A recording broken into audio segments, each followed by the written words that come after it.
All right, so we are going to go through the sedges. So we'll start out with carex. There's tons of species of carex. What makes carex carex is this big periginium. You can see this is hollow. Inside of there is a big seed. This is that big seed on the inside. The seed is an achene. It's really not a seed, it's a whole fruit, like a sunflower seed. So you could actually pop that open. But this is the periginium. Inside of there is that seed. And every flower is subtended by a scale. The scales are kind of hard to see here because they're just kind of dried up. And they're not really all that necessary because there's the big periginium here. So the scales are kind of reduced for carex. There are hundreds of species of carex. They all look a little different, but they all have the periginium.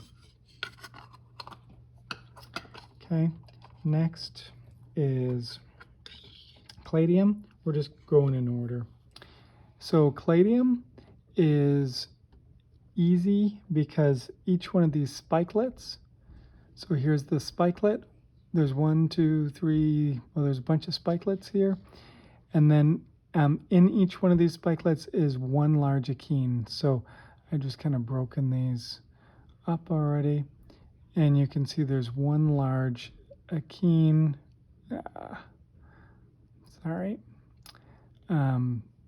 Just for size comparison.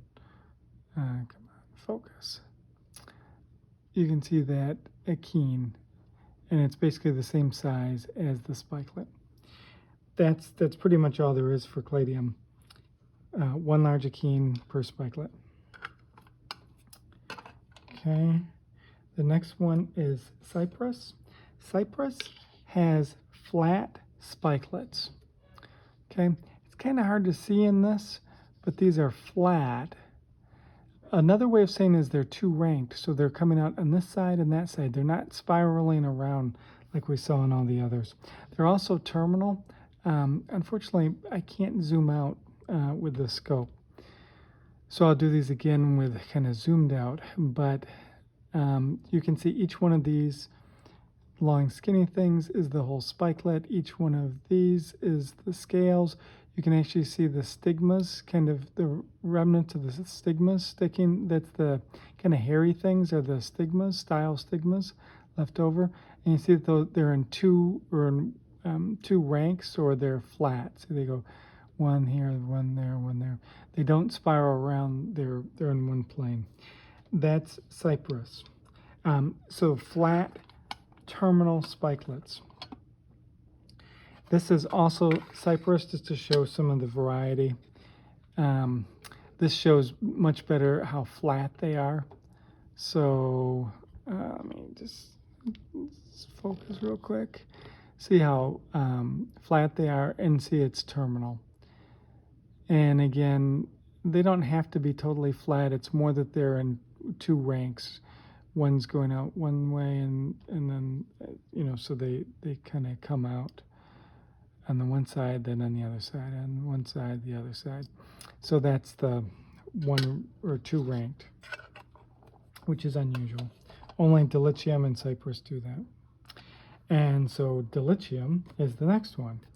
Now Delirium's easy because, so there, in this case, it's much more obvious that it's 2 ranked because, or I shouldn't say more obvious, it's less obvious. But you can see that they're one and then the other, but it's kind of, it looks round, but they're not spiraling around. It's just that the spikelets themselves are kind of curved, or the scales are kind of curved. So this is all one spikelet, and you can see clearly one, then the other, one, then the other. They're all in one plane, or 2 ranked. Now, what makes these unique is the spikelets are coming from the leaf axis. Okay, that's very unusual. They're not terminal, so the stem keeps going. This is the only sedge that does that. This terminal, all the other sedges have terminal spikelets. And then Iliocurus we saw a moment ago when we just talked generic sedge. So I like this one a lot because it's just generic sedge. There's, again, the radially symmetrical scales all the way around. And then what makes Iliocurus is the achene, and it's, I might even go up. You can see here, see how it's a little bit different texture. It's not easy to see on this,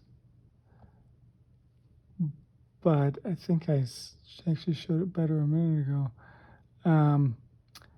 It's a different texture on top. Okay, you can really see it there when I do that. See the totally different texture on top. That's the tubercle. Only Iliocurus and Renkospora have a tubercle. They do have these bristles at the base, so this is upside down. So the bristles, and those bristles are the remnants of the petals and sepals and stuff, the perianth. Okay, so we'll just kind of keep going in order.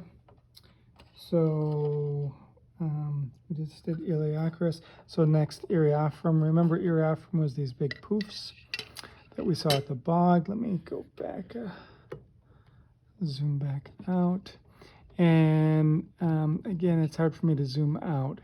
And these are so big, but they're just these huge poofs. So you can see the one achene, and then all these bristles, and they're just huge. Okay, I mean, they're just huge. If I go to here was the spikelet. So the spikelet, there were multiple spikelets, and each one of those would have an achene with all those bristles, and each achene is subtended by a scale, because that's kind of what makes a sedge. Okay. So Eriophrym, cotton grass. Next, Renkospora. Renkospora we saw at the bog also. I talked about this one as kind of the fancy paintbrush. Renkospora, these aren't the greatest Renkosporas in the world because they aren't quite ripe enough. And this one's kind of beat up, and I wish I'd grabbed some different ones when I did this, but I didn't. So this is multiple spikelets here. If we grab one achene, here's the one achene, and it's super hard to see on this, but there is a different texture on the top, and that's that tubercle again, which we saw with Iliocurus.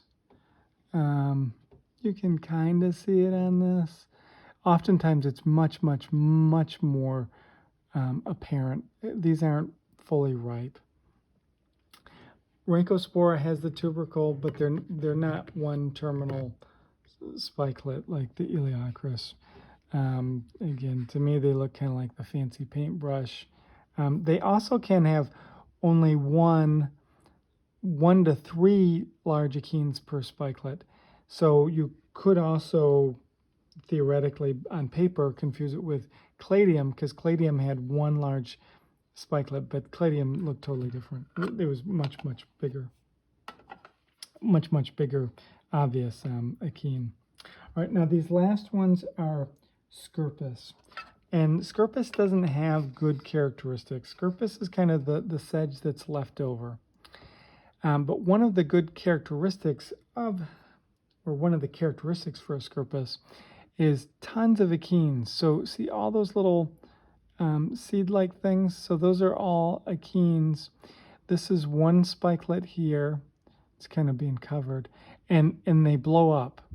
And it makes this woolly looking thing. And hence the name is wool grass. Or woolly Scurpis. And so it's got all these long bristles, not nearly as long as the Eriophrym, but quite distinctive. And there'd be a ton of these. And this is oftentimes one that people put like in a vase because it's a big distinctive inflorescence. But Scurpis, lots of tiny achenes per spikelet is a decent characteristic for it. And that showed the achenes very well. Here, we're just going to do 3 Scurpis. Scurpis was actually split into Scurpis and Scurpoplectus. We're not going to go there. So for our purposes, we've got the woolly one. We've got one that's got very triangular leaves. So see how triangular the stem is here. And then it's just got the simple, there were multiple spikelets here, but the other 2 broke off. So it's just kind of simple spikelets coming right off of the stem. This is Scurpis pungens. And then our last sag, Scurpis validus.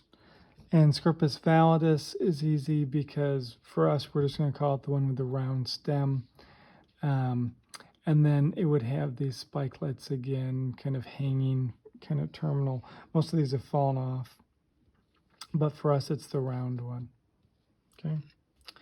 And that is our sedges.